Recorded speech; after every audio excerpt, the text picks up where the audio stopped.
मतलब समझ लीजिए कि ओवरऑल एक छोटी उम्र में थोड़ा उम्र से ज्यादा एक्सपीरियंस लेके बैठा हूँ। लोग कहते हैं एक प्रोफेशन चुनो, मैं कहता हूँ कि आप अपना एक टारगेट चुनो। आप अगर अपने टारगेट पर चल रहे हो, पूरी शिद्दत से मेहनत कर रहे हो, यू विल डेफिनेटली सक्सीड। तो जब मैं पॉडकास्ट के लिए आ रहा था, एक मेरा दोस्त ही है तो सीए में अटका पड़ा हुआ है काफी टाइम से, अटेम्प्ट दिए जा रहा है, लेकिन जो अटेम्प्ट दे रहा है, जो उसका टाइम बर्बाद हो रहा है, हर किसी का हर चीज का एक अपॉर्चुनिटी कॉस्ट होता है, कहीं ना कहीं अपॉर्चुनिटी को मिस कर रहा है। तो कब एक ऐसा टाइम है कि जब फाइनली बोला जाए good by two CA.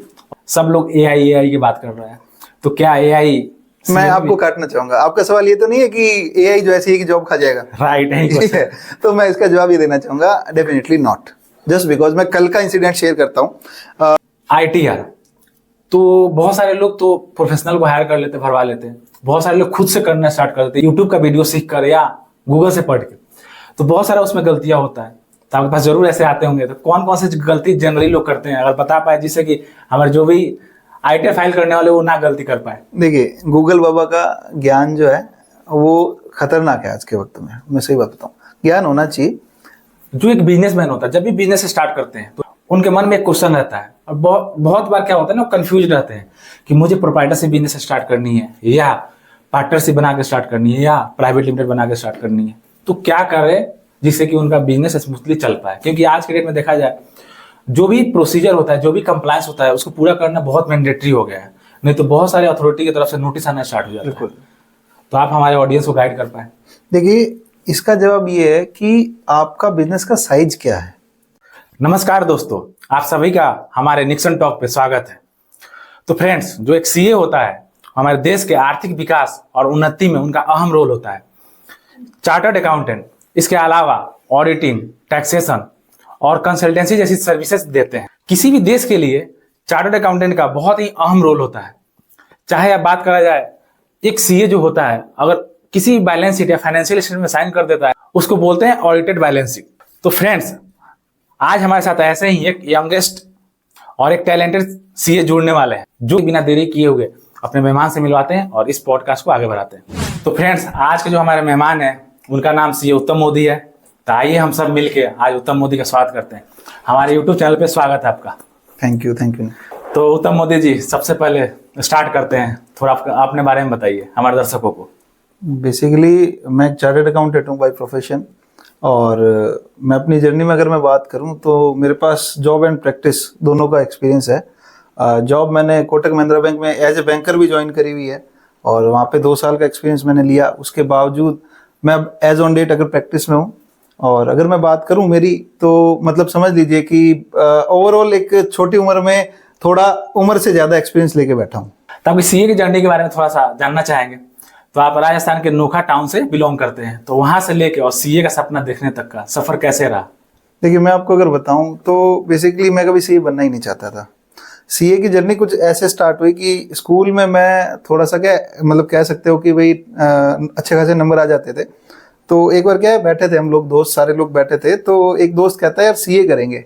I don't know कि भाई सीए क्या होता है, तो गाइडेंस देने वाला कोई नहीं था। तो वहाँ फॉर्म भरा, फॉर्म भरने के बाद में कोचिंग के लिए अब बात तो करनी है, तो सबसे बात करी। तो मेरे एक दूर के कजन है, तो वो सीए उस टाइम मतलब सीए इंटर में थे, तो उन्होंने जहाँ से कोचिंग करी बीकानेर से, तो वहीं पे मैंने कोचिंग ज्वाइन कर ली। आप अगर पेपर का एनालिसिस प्रॉपर करते हो तो आपके पास में पासिंग मार्क्स जितने क्वेश्चन ऑलरेडी होते हैं, अगर आप ढंग से एनालिसिस करो।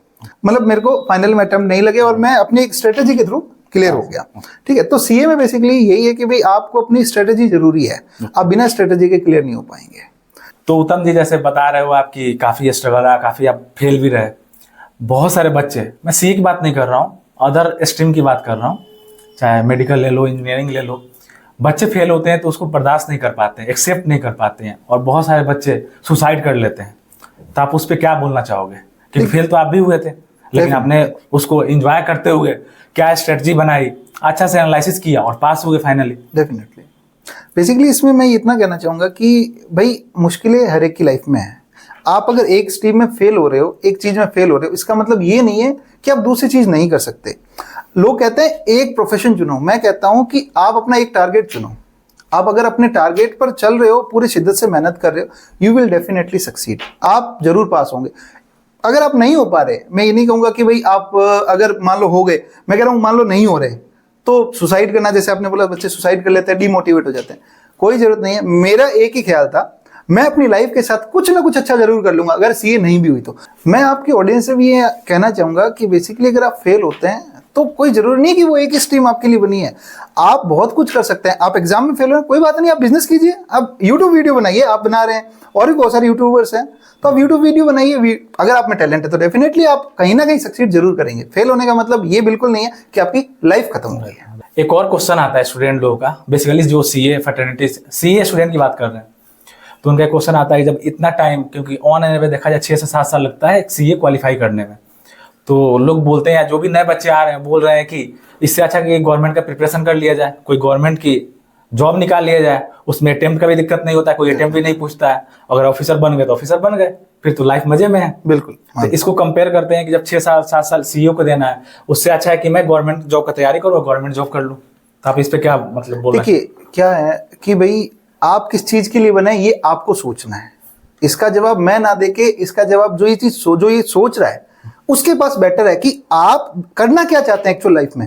आप सोचते हैं कि भाई मैं सीए भी कर लूं, गवर्नमेंट जॉब की प्रिपरेशन भी कर लूं, आपके अंदर आग किस चीज की है ये आपको डिसाइड करना है। ये मैं या आप नहीं बता पाएंगे, मेरा ओपिनियन तो यही है। मैं सीए करने के लिए बना था तो मल्टीपल फेलियर के बाद भी मैंने सीए करा। मेरे कई दोस्त हैं जिन्होंने सीए बीच में छोड़ा, डेफिनेटली वो गवर्नमेंट एग्जाम में गए हैं और उन्होंने क्रैक भी किया है।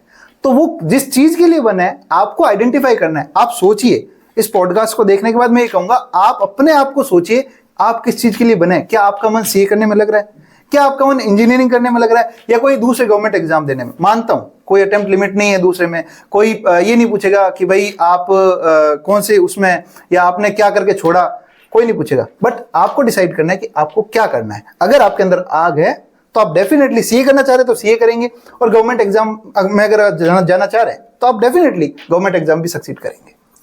तो जैसे आपने बोला कि खुद से पहचानो कि आपके इंटरेस्ट क्या है और आप किस फील्ड में जाना चाहते हो। बिल्कुल। तो जो नए बच्चे आते हैं 10th 12th के होते हैं जनरली, उनको इतना सोच नहीं पाते हैं कि हमें क्या चीज करना चाहिए, या उनका क्लियर नहीं होता है विजन कि मुझे क्या करना चाहिए, इंटरेस्ट कैसे पता करा जाए। तो इसको कैसे पता करा जाए कि इंटरेस्ट या मैं किस चीज के लिए लायक बना हूं? देखिए मैं आपको बताऊं तो जैसे मैंने आपको बोला मुझे खुद को नहीं पता था, मैं कंप्यूटर में इंटरेस्ट रखता था और मैंने सीए ज्वाइन कर ली। ये होता है लेक ऑफ गाइडेंस। मैं ये इस चीज के लिए यही बोलूंगा कि अगर आपके पास कोई प्रॉपर गाइड नहीं है आप डेफिनेटली मुझे कॉल कीजिए, मैं आपको गाइड करूंगा, मुझे कोई इशू नहीं है। आपके वीडियो के नीचे अगर कमेंट करें, मेरी कॉन्टैक्ट नंबर आप शेयर कर दें, मुझे कोई इशू नहीं है। अगर किसी को भी प्रॉपर गाइडेंस की रिक्वायरमेंट है मैं गाइड करने को रेडी हूं। रही बात की खुद से कैसे पहचाने, तो इसका जवाब ये है आप अपने आसपास जो मान लीजिए अच्छी पोस्ट पर है, जो अच्छी डेजिग्नेशन रखते हैं प्रोफेशन में, उनसे बात जरूर करें, वो आपको जरूर गाइड करेंगे। मतलब एक अगर बंदा जो एक डॉक्टर है, सीए है, लॉयर है, वो आपको डेफिनेटली गाइड करेगा कि आपका एक्सट्रीम क्या है, आपको कहाँ जाना चाहिए, वो आपको डेफिनेटली गाइड करेंगे। अगर नहीं करते तो मैं हमेशा ओपन हूँ। नहीं, बिल्कुल गाइड करेंगे। जैसे देखा जाए तो आपने बोला कि आपके फैमिली बैकग्राउंड में कोई भी सीए नहीं है, बिल्कुल, लेकिन फिर भी आपने सीए करा। डेफिनेटली अगर मन के अंदर आग हो और दृढ़ संकल्प हो तो जरूर कुछ भी काम कर सकते हैं, बिल्कुल कर सकते हैं, बिल्कुल किया जा सकता है। तो जब मैं पॉडकास्ट के लिए आ रहा था, एक मेरा दोस्त ही है तो सीए में अटका पड़ा हुआ है काफी टाइम से, अटेम्प्ट पे अटेम्प्ट दिए जा रहा है, लेकिन जो अटेम्प्ट दे रहा है, जो उसका टाइम बर्बाद हो रहा है, हर किसी का हर चीज का एक अपॉर्चुनिटी कॉस्ट होता है, कहीं ना कहीं अपॉर्चुनिटी को मिस कर रहा है। तो कब एक ऐसा टाइम है कि जब फाइनली बोला जाए गुड बाय टू सीए और दूसरे अलग स्ट्रीम के लिए, अलग काम के लिए, जॉब के लिए जाया जाए, क्योंकि बहुत सारे बच्चे इसमें फंसे पड़े हुए हैं। मैं मानता हूँ आपकी बात को डेफिनेटली। अपॉर्चुनिटी कॉस्ट की आपने बात करी तो हम भी, जब मैं फेल हो रहा था खुद डेफिनेटली, तो मैं खुद सोचता था यार इतने टाइम में अगर मैं एक धंधे में इतना मतलब एफर्ट लगाता तो मेरा धंधा बन जाता, तो मैं क्यों सीए कर रहा हूँ। ये क्वेश्चन सब लोगों के मन में आता है एक बार। इसका जवाब बेसिकली अगर मैं देना चाहूँ तो यही है कि आप अपने मन से पूछिए आप और करना चाहते हैं। आप जबरदस्ती मत कीजिए कि मैं फेल हो गया, अब मैंने सीए छोड़ दी तो लोग मुझे क्या कहेंगे। अरे लोगों का काम है कहना, कोई फर्क नहीं पड़ता। अपने मन से पूछिए, जिस दिन आपका मन कह दे नहीं अब नहीं हो रहा, आप क्विट कर दीजिए, दैट इज बेस्ट टाइम। मेरे को अटेम्प्ट लगने के बाद भी, मल्टीपल अटेम्प्ट जैसा मैंने बताया, लगने के बाद भी मेरा मन नहीं माना। मेरे मन में ये था मैं डेफिनेटली कुछ अच्छा कर लूंगा, तो वो अच्छे में ये था कि भाई सीए करना है। अगर आपका मन कहता है नहीं हो रहा देन क्विट।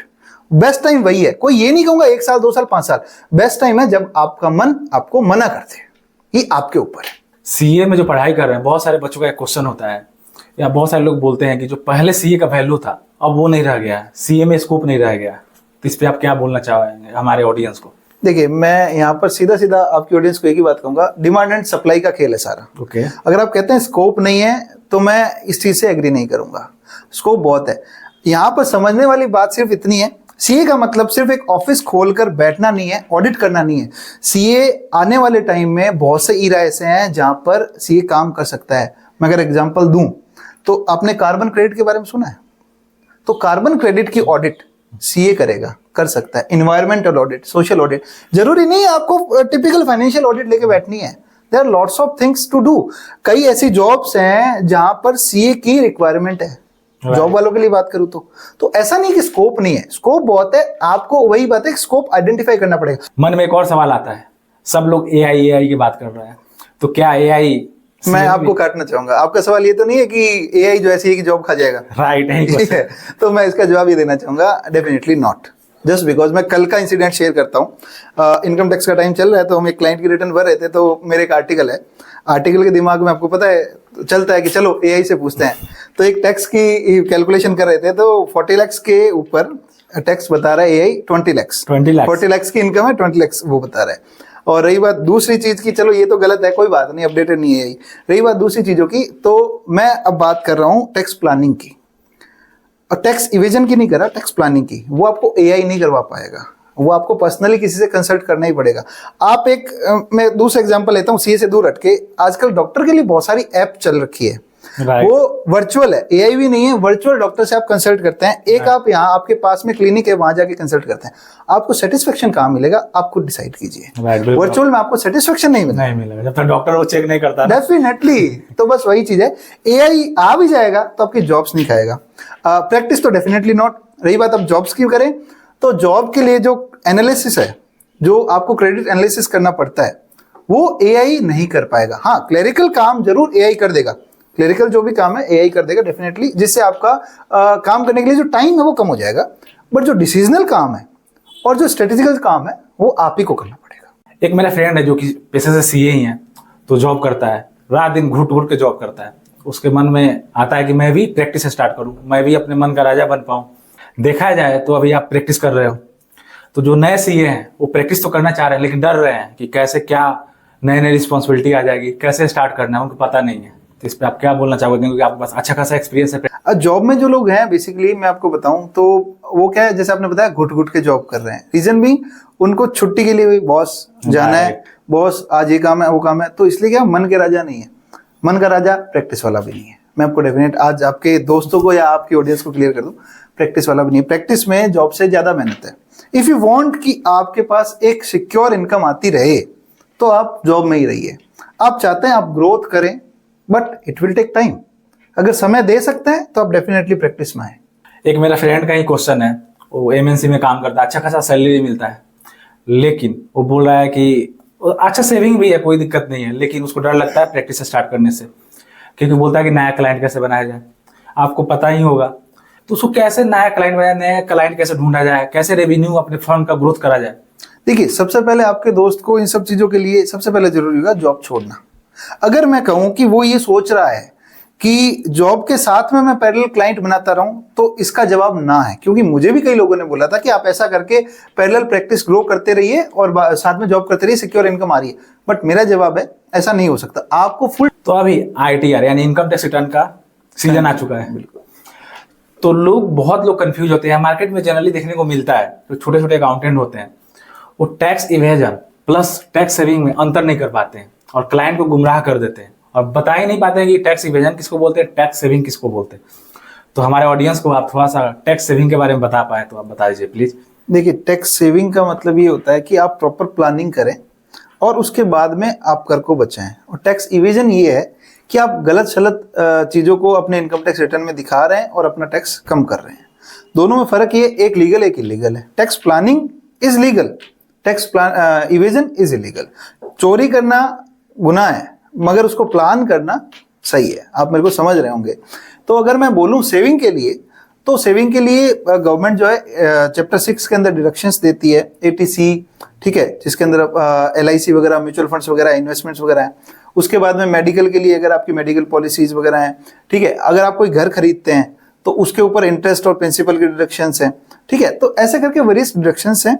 तो उनमें अगर आप इन्वेस्ट करते हैं तो वो है टैक्स प्लानिंग, प्रॉपर टाइम पे। ऐसा नहीं आप अपने सीए को 31 तारीख को कहते हैं भाई मेरा टैक्स बचा दे, सीए क्या करेगा बेचारे 31 तारीख को? आप जब रिटर्न भरने जाते हैं तब आप ये कहते हैं कि भाई मेरा इतना टैक्स नहीं आना चाहिए, तब क्या करता है आपका अकाउंटेंट, मैं सीए नहीं ले रहा, तब आपका जो भी रिटर्न भर रहा है वो बंदा ये कहता है ठीक है सब आपका पूरा पूरा रिफंड दिलवा देंगे।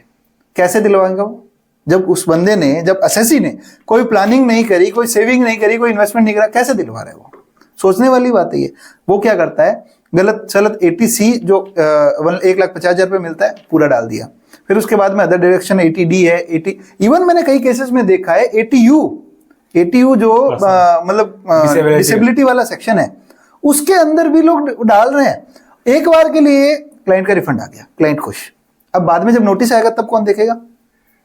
कोई नहीं, मतलब नहीं। तब वो जाएगा एक सीए के पास, सीए कहेगा वैसा आपकी रिटर्न बुरी है, ठीक है। अब यही काम जब रिटर्न भरवाते टाइम एक क्लाइंट आता है और सीए के पास जाता है, सीए कहता है वैसा आपका 50,000 रुपये टैक्स बन रहा है, तो उसका जवाब पता है क्या होता है? फला बंदा 1,000 रुपए, 500 रुपए, 300 रुपए में रिटर्न कर रहा है, मेरा पूरा रिफंड दिलवा रहा है।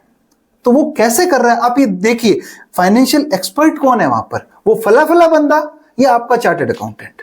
तो कहने का मतलब ये, आप टैक्स प्लानिंग जरूर करें, इवेजन मत करें। इवेजन में आपको प्रॉब्लम होगी, आपके पास नोटिस आएंगे, अभी तो आप रिफंड लेके खुश हो जाएंगे, बाद में जब उसका डबल देना पड़ा, पेनल्टी देनी पड़ी, तब आप क्या करेंगे? तो कहने का मतलब ये, आप जो वेरियस स्कीम्स है गवर्नमेंट की उसमें इन्वेस्ट करें, टैक्स सेविंग करें, टैक्स प्लानिंग करें, that is okay. Tax evasion ना करें। मैं आपके साथ एक इंसिडेंट शेयर करना चाहूंगा। जनरली क्या होता है, जो सैलरीड एम्प्लॉय क्लाइंट होते हैं ना, उनका ही ये सब चोचला रहता है। मैं बोलना चाहूंगा, खुल के बोलना चाहूंगा, बिल्कुल। अभी मेरे पास एक केस आया था, आईटीआर ऐसे डिस्कस चल रहा था, बोला था मुझे पुराना जो जिससे से फाइल करवाया था ना, 60,000 का रिफंड दिलवाया था, अगर आप उससे ज्यादा दिला पाओ तो मैं आपसे काम करवाऊंगा, नहीं दिला पाओ तो नहीं करवाऊंगा। अब एक चीज बता, उसने गलत सलत कुछ भी डाल दिया था। मैं ये भी बताना चाहूंगा ऑडियंस को कि जो आपने एटीसी बोला, उसमें जरूरी नहीं उस टाइम आपके पास कुछ एविडेंस हो, आप कुछ भी फिगर डाल सकते हो, राइट? बिल्कुल। अगर मान लो एक्चुअल में फॉर्म 16 में जो बैलेंस आ रहा है, मान लो 10,000 रुपया आ रहा है, 1,40,000 ऐड करके 1.5 लाख दिखा दिया, रिफंड तो आ गया, लेकिन बाद में नोटिस आता है। तो ये सब चीजें चलती रहती है, जो कि मुझे भी अच्छा नहीं लगता। भाई ये क्या चल रहा है बताओ? तो वो इवेजन है, वो सेविंग नहीं है, वो प्लानिंग नहीं है, वो इवेजन कर रहे हैं। एक बार के लिए आप रिफंड देख के खुश जरूर हो जाओगे, बाद में जब नोटिस आएगा ना, वही बंदा आपके मेरे पास आएगा, भाई साहब ये क्या हो गया?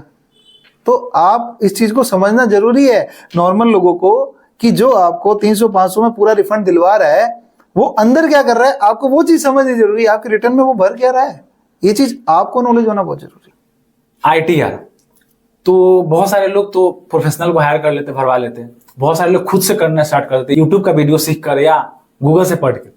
तो बहुत सारा उसमें गलतियां होता है, तो आपके पास जरूर ऐसे आते होंगे। तो कौन कौन सी गलती जनरली लोग करते हैं, अगर बता पाए, जिससे कि हमारे जो भी आईटीआर फाइल करने वाले वो ना गलती कर पाए। देखिए, गूगल बाबा का ज्ञान जो है वो खतरनाक है आज के वक्त में। मैं सही बात बताऊं, ज्ञान होना चाहिए, बट एक प्रोफेशनल, एक पढ़ाई करके, हम चार्टर्ड अकाउंटेंट 5 साल पढ़ाई करके इस चीज में महारता हासिल करते हैं कि भाई हाँ ये हमारी एक्सपर्टाइज है।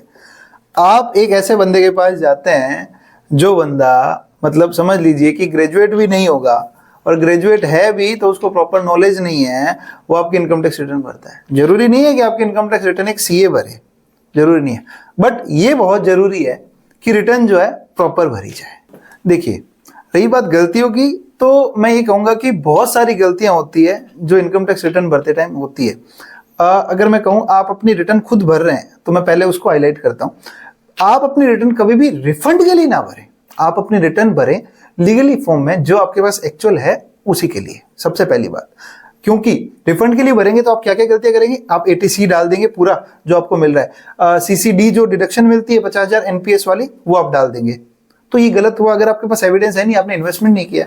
फिर उसके बाद आजकल डोनेशन वाला बहुत चल रहा है, मैं कोई बेझक कहूंगा, मुझे कोई शर्म नहीं है, लोग डोनेशन करते हैं, कैश में ट्रांजेक्शन कर लेते हैं, वो बहुत गलत है। इस चीज को रोकने के लिए मैं आपको बताऊं, रिसेंटली आईटीआर में अमेंडमेंट लाए गए हैं। अब डोनेशन के लिए आपको प्रॉपर डिटेल देनी पड़ेगी, क्या किसको करी है। यूपीआई से करी है तो यूपीआई का ट्रांजैक्शन नंबर तक देना पड़ेगा। इनकम टैक्स रिटर्न में इनकम टैक्स डिपार्टमेंट को भी पता है, तो वो थोड़ा चीजों को अपडेट कर रहे हैं। एटीयू जैसे मैंने बताया, कई लोग डाल देते हैं गलती से, मत डालें। जितनी आपके पास इन्वेस्टमेंट है उतना ही आप प्रूफ डालें और प्रॉपर रिटर्न भरें।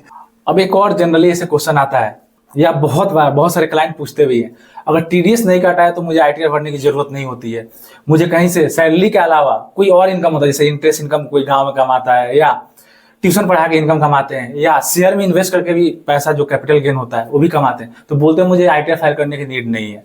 या आजकल बहुत सारा ट्रेंडिंग चल रहा है, जैसे कि ड्रीम 11 से पैसा जीत लिया, 1 करोड़ 50 लाख, बहुत सारे न्यूज सुनते रहते, तो मुझे आईटीआर फाइल करने की जरूरत नहीं है।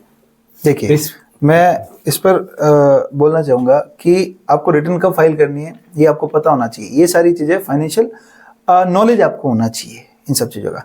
आपको रिटर्न तभी फाइल नहीं करनी जब आपकी इनकम 2,50,000 से नीचे है। Not mandatory that in that case. अभी क्या है, न्यू रिजीम है टैक्स की, ओल्ड रिजीम है, 2 रिजीम चल रही है जहां पे 5 लाख तक टैक्स रिबेट मिलती है। Right. और न्यू रिजीम के अंदर 7 लाख तक टैक्स रिबेट है।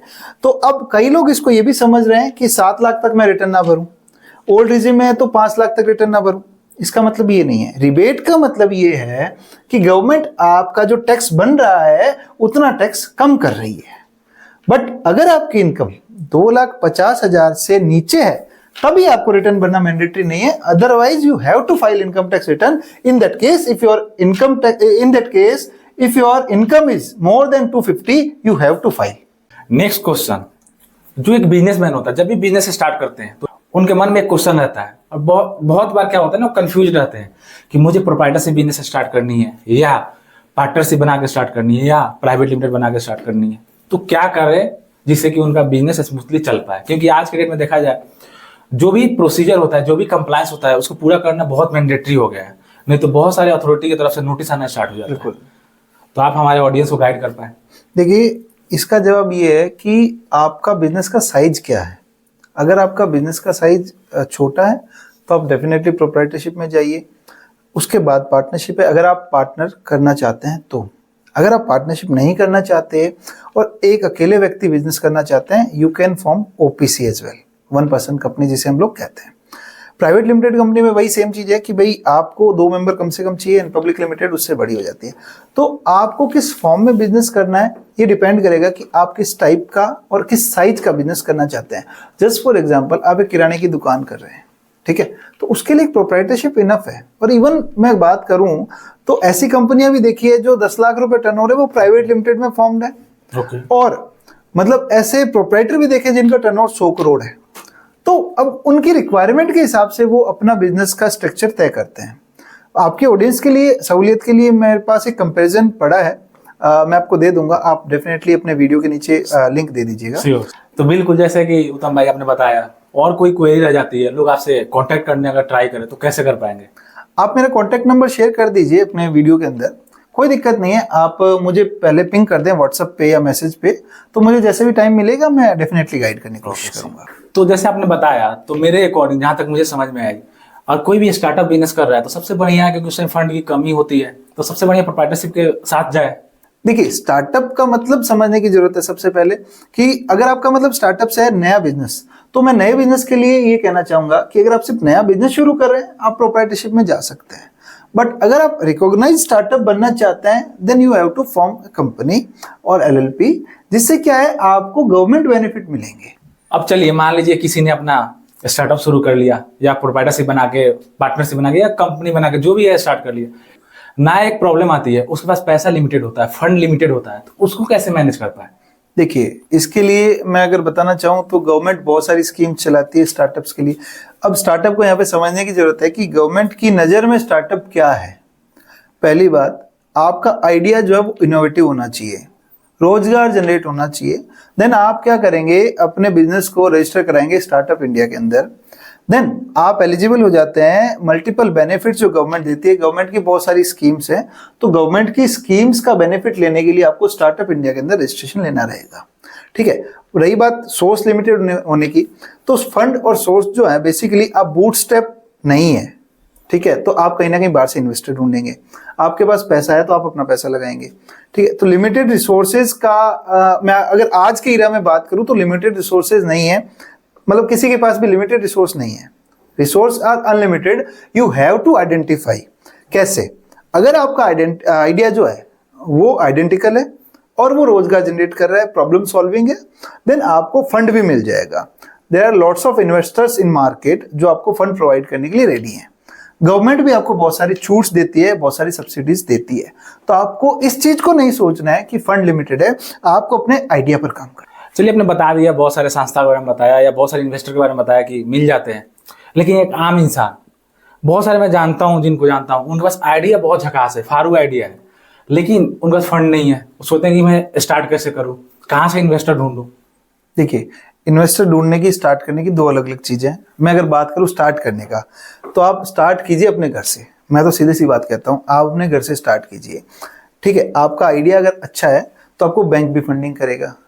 जो गवर्नमेंट है हमारी, गवर्नमेंट स्टार्टअप्स को प्रमोट करने के लिए, नए आइडियाज को प्रमोट करने के लिए बहुत सारी स्कीम्स, जैसा मैंने बताया, दे रही है। आप बैंक को अप्रोच कीजिए।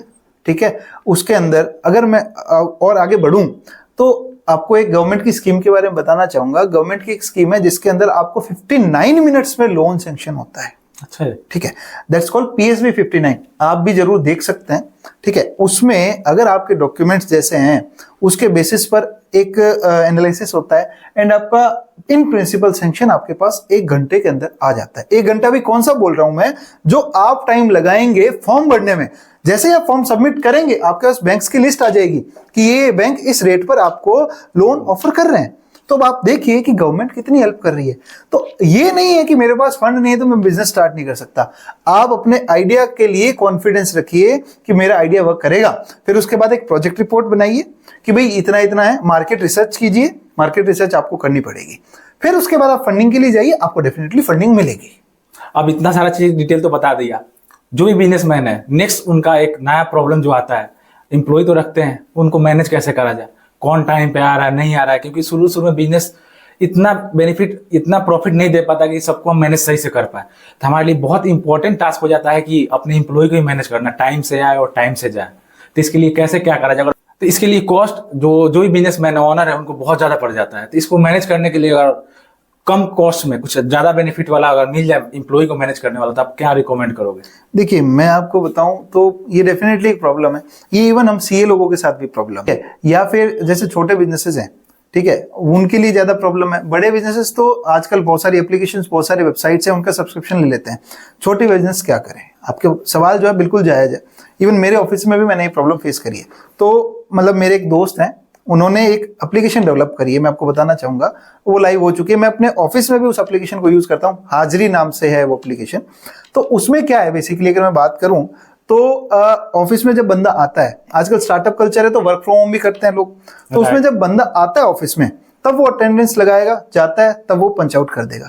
मतलब मोबाइल से ही करना है, कोई बड़ा सिस्टम नहीं लगाना। और बहुत ज्यादा आई थिंक कॉस्ट इफिशिएंट मैं कह सकता हूँ छोटे बिजनेसमैन के लिए। वर्क फ्रॉम होम का ऑप्शन भी है। तो मतलब ऐसा कहने का मतलब ये है कि मैं पर्सनली वो एप्लीकेशन यूज करता हूं, तो मैं डेफिनेटली वही रिकमेंड करूंगा कि काफी अच्छी वो है। और consolidate report, attendance report, time और लोकेशन भी इवन आपको मिल जाती है। और उसमें और भी फीचर्स जो है वो धीरे धीरे मतलब दिख रहे हैं अर्ली एक्सेस में, तो मैं देख पा रहा हूँ। तो आप डेफिनेटली, मैं उसको रिकमेंड करूंगा, आप भी अपने ऑफिस में एक बार उसको यूज करके डेफिनेटली देखें। तो जो आपने हाजरी ऐप का जिक्र करा, तो कहाँ से हम लोग डाउनलोड कर पाएंगे? प्ले स्टोर में अवेलेबल है, आप डेफिनेटली उसको वहां से डाउनलोड कर सकते हो, कोई दिक्कत नहीं है। अब नेक्स्ट क्वेश्चन की तरफ बढ़ते हैं। चूंकि आप सीए हैं बाय प्रोफेशन, तो बहुत सारे लोगों का क्वेरी होता है या कंफ्यूजन होता है कि उनके पास पैसे तो हैं लेकिन समझ में नहीं आ पा रहा है इन्वेस्टमेंट कहाँ कर पाए। जैसे आपने देखा होगा आजकल यूट्यूब पे बहुत बड़े बड़े इन्फ्लुएंसर जो होते हैं, वो तो बोल के बाद पता चलता है कि सेबी ने उन पे रेड मार दी। सही बात तो है। उस पर भरोसा करना इतना जायज नहीं बन गया है। तो बहुत सारे लोग जानना चाहते हैं कि उनके पास पैसा है लेकिन उन्होंने कहीं और ऐसे ही रखा हुआ सेविंग में, तो कहाँ इन्वेस्ट करें? जैसे कि म्यूचुअल फंड में इन्वेस्ट करें, इक्विटी ले लें, रियल एस्टेट में इन्वेस्टमेंट कर दें, या गोल्ड खरीद लें। आप उसके लिए क्या रिकमेंड करना चाहेंगे?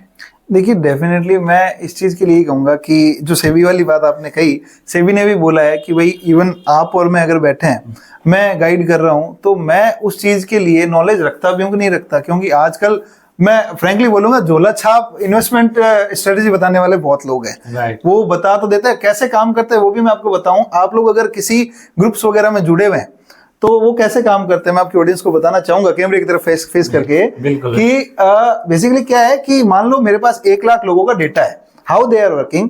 उन्होंने क्या करा, 50-50 हजार लोगों का 2 ग्रुप बना दिए। 1 लाख लोगों का डेटा 50-50, एक को बोलते हैं कि भाई आप परचेज करो, एक को बोलते हैं आप सेल करो। अब एक का तो बेनिफिट होगा ही होगा, तो अगर मान लीजिए सेल वाले का बेनिफिट हुआ तो वो क्या करेंगे, अच्छी टिप मिली, अब उस 50 में 25 का कर दिया, ठीक है। तो बोलते हैं कि भाई आप हमारा सब्सक्रिप्शन ले लो, 25-25 कर दिया, तो आपने पैसा दे दिया सब्सक्रिप्शन का। अब 25-25 में एक को बोलेंगे परचेज करो, एक को बोलेंगे सेल करो, एक का बेनिफिट था ही। तो अल्टीमेटली कहने का मतलब ये है कि ऐसे आप एक ट्रैप में फंसते जाते हैं। आप ऐसे ग्रुप्स पर, ऐसे टेलीग्राम या व्हाट्सएप पे जो ग्रुप चल रहे हैं या आपको किसी ने बता दिया, तो इन सब पे भरोसा ना करें। आप पहले फाइनेंशियल्स को रीड करें। आपको नहीं आते फाइनेंशियल रीड करना, कोई दिक्कत नहीं है, आप किसी प्रोफेशनल के पास जाएं, वो आपको डिसीजन के लिए, इन्वेस्टमेंट के लिए जरूर बताएगा, ठीक है। और रही बात इन्वेस्ट कहाँ किया जाए, तो हमारा जो मार्केट है डेफिनेटली ग्रोइंग मार्केट है, तो आप म्यूचुअल फंड में इन्वेस्ट करें। अगर आपको सेविंग पर्पज से चाहिए, आप म्यूचुअल फंड करें। आप शेयर्स में लॉन्ग टर्म के लिए इन्वेस्ट करें। आप अगर इंट्राडे करके एक दिन में करोड़पति बनना चाहते हैं तो आप नहीं बन पाएंगे। आप म्यूचुअल फंड में जाएं, आप शेयर्स में लॉन्ग टर्म में जाएं। गोल्ड की बात है तो देखिए, गोल्ड हमारे इंडिया में मैं अगर बात करूं तो एक प्राइड का मैटर है, तो कई लोग गोल्ड में इन्वेस्ट करना चाहते हैं, that is also safe investment, no issue. But मैं यही कहूंगा, झोला छाप इन्वेस्टमेंट बताने वाले लोगों से जरूर दूर रहें। अगले क्वेश्चन की तरफ बढ़ते हैं, और अगला क्वेश्चन जो मेरा है ये है कि अगर लॉन्ग टर्म के लिए मैं कहीं इन्वेस्टमेंट करना चाहता हूं तो किस सेक्टर में करा जाए, किस म्यूचुअल फंड या कौन से शेयर खरीदा जाए? देखिए, ये बहुत ही टिपिकल मतलब क्वेश्चन है आपका, बट मेरा पर्सनली मानना ये है कि आज के टाइम में जो डिफेंस सेक्टर है वो बहुत ज़्यादा बूम कर रहा है, तो आप डिफेंस के शेयर खरीद सकते हैं। अपना जो बैंकिंग है, बैंकिंग में आप देखेंगे काफ़ी बैलेंस शीट्स क्लीन हो गई है, ठीक है, तो एनपीए जो है वो बहुत कम हो रहे हैं, तो आप बैंकिंग सेक्टर में जा सकते हैं। और गवर्नमेंट के जो शेयर्स हैं काफ़ी अच्छे जा रहे हैं, आप डेफिनेटली वहाँ इन्वेस्ट कर सकते हैं। एक बहुत ही इंपॉर्टेंट क्वेश्चन है, आज के टाइम में लोग बहुत सारे इंटरनेट पे टाइम ऐसे ही स्पेंड कर देते हैं, अपने हेल्थ से रिलेटेड बहुत सारे लोग अपडेट रहते हैं, लेकिन बात किया जाए फाइनेंशियल लिटरेसी के बारे में, लोग इस पे ध्यान नहीं दे पाते हैं। जो फाइनेंशियल लिटरेसी मैं मानता हूं कि बहुत इंपॉर्टेंट है, हर बच्चे को सीखना चाहिए। इवन मैं ये भी मानता हूं अगर गवर्नमेंट चाहे क्लास 5 से ही इसको पढ़ाना स्टार्ट कर देना चाहिए। तो मेरा सिंपल सा क्वेश्चन है, फाइनेंशियल लिटरेसी क्या है और इसको सोसाइटी में कैसे हम बढ़ावा दे सकते हैं ताकि सब लोग अपना एटलीस्ट फाइनेंशियल बजट बना पाए, फाइनेंशियल सीख पाए और अपना फाइनेंस जान पाए। मैं बताऊं, ट्रेडिशनली सोच होती है शेयर्स जो जुआ है, ट्रेडिशनल कई लोग ये भी सोचते हैं। तो अगर आप आने जाना चाहते हैं तो आप म्यूचुअल फंड में इन्वेस्ट करें लॉन्ग टर्म के लिए। आप एक सेविंग करना चाहते हैं लॉन्ग टर्म के लिए, म्यूचुअल फंड में जाएं। फाइनेंशियल लिटरेसी क्या है, सबसे पहले उसकी बात करते हैं। फाइनेंशियल लिटरेसी सिर्फ इतना सा है कि आपको आपके फाइनेंस का ज्ञान होना चाहिए। आपके फाइनेंस मतलब अगर आप कमा रहे हैं तो आपको आपके इनकम और आपके खर्चे का ज्ञान होना चाहिए। अगर आप एक स्टूडेंट हैं तो आपके खर्चे कहाँ हो रहे हैं, आपको इस चीज़ का ज्ञान होना चाहिए। आप इनकम कैसे जनरेट कर सकते हैं, उसका ज्ञान होना चाहिए। Nothing is financial literacy. अब है क्या, फाइनेंशियल लिटरेसी लोगों में नहीं है। लोगों को ये तो पता है मुझे कमाना है, लोगों को ये नहीं पता मुझे कहाँ खर्च करना है, कहाँ इन्वेस्ट करना है। दैट इज फाइनेंशियल लिटरेसी, ठीक है, उस चीज़ का ज्ञान होना चाहिए। अब आपने दूसरी बात ये कही कि लोग जो है वो सोशल मीडिया पर टाइम वेस्ट कर देते हैं, तो मेरा मानना ये है आप करें, कोई दिक्कत नहीं है, सोशल मीडिया पर टाइम वेस्ट करें, बट दिन में कुछ वक्त अपने फाइनेंस से रिलेटेड नॉलेज को जरूर अपडेट करें। इसको अपडेट कैसे किया जाए, आपका सवाल ये हो सकता है। इसको अपडेट करने के लिए आप बुक्स पढ़ें, सबसे बेस्ट सोर्स तो देखिए बुक है। उसके अलावा आप जो है वो यूट्यूब पर बहुत सारे प्रोफेशनल्स वीडियो अपडेट करते हैं, कुछ चीज़ें जो लेटेस्ट अपडेट्स आती है वो देते हैं, ठीक है, तो वो जरूर डेफिनेटली आप देखें, कुछ टाइम जरूर दें। आपको शेयर मार्केट का बेसिक नॉलेज जरूर होना चाहिए। आप इन्वेस्ट कर रहे हैं या नहीं कर रहे उससे मैटर नहीं करता, आपको पता होना चाहिए कि क्या हो रहा है, ठीक है। और दूसरी बात, आप शेयर मार्केट्स के जो चैनल है, टीवी चैनल्स है, उनको जरूर देखें, उससे आपको पता चलेगा मार्केट में हो क्या रहा है। इन्वेस्ट करना जरूरी नहीं है, अगेन मैं यही कहूंगा, बट मार्केट में क्या हो रहा है आपको पता चलेगा, आपको फाइनेंशियल टर्म समझ आएगी। अगर और सही बात सोसाइटी की, तो सोसाइटी को भी ये चीज समझना जरूरी है कि फाइनेंशियल लिटरेसी भी उतनी ही जरूरी है जितनी अपनी एकेडमिक है। लेकिन अगला जो क्वेश्चन है ये है कि 25 तक कैसे फाइनेंशियली इंडिपेंडेंट बन जाए जिससे कि हमें अपने माता पिता से पैसा ना लेना पड़े। देखिए, फाइनेंशियल इंडिपेंडेंस क्या है, सबसे पहले इसको समझना रहेगा। फाइनेंशियल इंडिपेंडेंस का सिंपल सा मतलब है जनरेटिंग द पैसिव इनकम, ठीक है। अगर आप काम कर रहे हैं तो आप सेकेंडरी इनकम जनरेट करें, काम नहीं करें, आप स्टूडेंट हैं, जैसे आपने बोला 25 की एज तक, तो मोस्टली लोग स्टूडेंट होंगे, तो वो इनकम कैसे जनरेट कर सकते हैं? मैं पढ़ रहा हूं, मैं इनकम जनरेट नहीं कर पा रहा, तो क्या है, मैं एक कहीं ना कहीं कॉस्ट सेंटर बन गया। देखिए कॉस्ट सेंटर क्या होता है? जहां पे सिर्फ कॉस्ट जनरेट हो रही है। अगर मैं पढ़ रहा हूं, मैं इनकम जनरेट नहीं कर पा रहा, तो मेरे पेरेंट्स के लिए मैं एक कॉस्ट सेंटर हूं, वो मेरे पर सिर्फ पैसा लगा रहे हैं। अगर मैं थोड़ा सा एफर्ट करूं, मैं कुछ एक कोशिश करूं, आपकी तरह वीडियो बनाने लग जाऊं, या मान लीजिए मैं कुछ और छोटा मोटा काम करके अपनी एक्स्ट्रा इनकम जनरेट करने लग जाऊं, तो मैं कहीं ना कहीं एक सेविंग की तरफ बढ़ने लगता हूं। जब एक इंसान सेविंग की तरफ बढ़ने लगता है, तो वो कहीं ना कहीं इंडिपेंडेंस की तरफ भी बढ़ने लगता है। फाइनेंशियल इंडिपेंडेंस डजंट मीन कि अगर मान लो मैं 1 लाख रुपए कमा रहा हूं और मेरे पर 5 लाख रुपए का कर्जा है, तो मैं इंडिपेंडेंट हूं। मैं इंडिपेंडेंट नहीं हूं। इंडिपेंडेंट का मतलब हिंदी में बोलूं तो स्वतंत्रता होता है। मेरे ऊपर बोझ रहेगा आज भी 4 लाख रुपए का। बिल्कुल। तो बात 25 की एज तक ये नहीं है कि मैं पेरेंट्स पर डिपेंडेंट हूं या नहीं हूं। बात 25 की एज तक है मेरे जेब में कितनी सेविंग है और मेरे ऊपर कितना लोन है। क्योंकि आज की जनरेशन लोन फटाफट ले लेती है। छोटे मोटे लोन्स के लिए आजकल मोबाइल एप्लीकेशन बहुत है। क्रेडिट कार्ड आप स्वाइप करते हैं, ठीक है, एक बार के लिए तो आपको पता नहीं चला, लेकिन उसके बाद में क्या होगा? आप ये देखिए, आपकी सैलरी आई, आने से पहले वो खत्म, तो आप इंडिपेंडेंट हुए क्या? नहीं। तो वो चीज समझने की जरूरत है। वो खत्म, तो आप इंडिपेंडेंट हुए क्या? नहीं। तो वो चीज समझने की जरूरत है कि आप 25 की एज तक अगर इंडिपेंडेंट बनना चाहते हैं, सबसे पहला आपको सेविंग की आदत डालनी पड़ेगी। सेविंग की आदत कहां से डलेगी? आपके पास पैसा नहीं है, आप स्टूडेंट है, तो आपको पैसिव इनकम जरूर जनरेट करनी पड़ेगी। इनकम के लिए आप कुछ भी मतलब जिस चीज में आप काम कर रहे हैं, मान लीजिए आप साइंस के स्टूडेंट है, तो उस फील्ड में आप किसी को असिस्ट कीजिए, आप कोचिंग पढ़ाइए, ट्यूशन पढ़ाइए, पार्ट टाइम कर सकते, पार्ट टाइम कीजिए डेफिनेटली, ठीक है। तो वो मतलब आप जैसे करें पार्ट टाइम करें, तो वो करके आप अपनी सेविंग की हैबिट डालें। दूसरा, आप अपना बजट मेंटेन करें। आजकल बहुत सारी मोबाइल एप्लीकेशंस हैं जो बजट मेंटेन करवाती है, आपका कितना खर्चा हुआ, क्या हुआ। फिर उस बजट को एनालिसिस करें 1 महीने बाद कि आपने जो खर्चा किया, इज इट नेसेसरी और नॉट। कई खर्चे ऐसे होते हैं हम लोग शो ऑफ में कर जाते हैं, तो वो शो ऑफ में करने की जरूरत नहीं है। अगर आप सिगरेट पीते हैं, although it is injurious to health, अगर आप सिगरेट पीते हैं, दिन में 5 सिगरेट पीते हैं, मैं कहता हूं आप दिन में 5 की जगह 4 भी पिएंगे, तो 10 रुपए आपकी सेविंग है। वो सेविंग कहीं ना कहीं आपको फ्यूचर में काम आएगी। 25 की एज तक आप इंडिपेंडेंट है या नहीं है, बट मैं ये जरूर कहूंगा आप 30 की एज तक ऐसे पर्सन बन जाएंगे जिसको किसी के आगे हाथ फैलाने की जरूरत नहीं। मेरा मन कर रहा है ऐसे 24 घंटा आपसे बात करता रहूं, लेकिन टाइम जो है लिमिटेड है काफी। एक आखिरी क्वेश्चन है, नरेंद्र मोदी और आपका नाम उत्तम मोदी, तो क्या दोनों रिलेटिव है? देखिए, मैं तो सीधी सी बात कहता हूं कि मोदी रिलेटिव है नहीं है। काम बन रहा है तो बिल्कुल रिलेटिव है। क्या बात है? नहीं तो फिर मोदी क्या है, बेसिकली एक सरनेम है, इससे अलावा कुछ नहीं है। आदमी जो है वो जाना जाता है अपनी पर्सनैलिटी से, नाम से फर्क नहीं पड़ता, काम से फर्क पड़ता है। तो फ्रेंड्स, आपको ये पॉडकास्ट कैसा लगा जरूर कमेंट करके बताना। अगर आप सीए उत्तम मोदी से कनेक्ट करना चाहते हो तो मैं अपने कमेंट बॉक्स में ईमेल आईडी इनका दे दूंगा और नंबर भी शेयर कर दूंगा। और दोस्तों, मैं बताना चाहता हूँ सीए उत्तम मोदी का अपना एक चैनल भी है, जहाँ वो वहाँ पे finance related, GST related, income tax related video बनाते हैं, और उस चैनल का नाम है सीए सर्कल। आप जाकर वहाँ पे देख सकते हैं और सब्सक्राइब कर सकते हैं। और दोस्तों, इस चैनल को भी सब्सक्राइब करना ना भूलना। मिलते हैं ऐसे ही वीडियो के साथ, तब तक रखिए अपना ख्याल। जय हिंद। Thank you.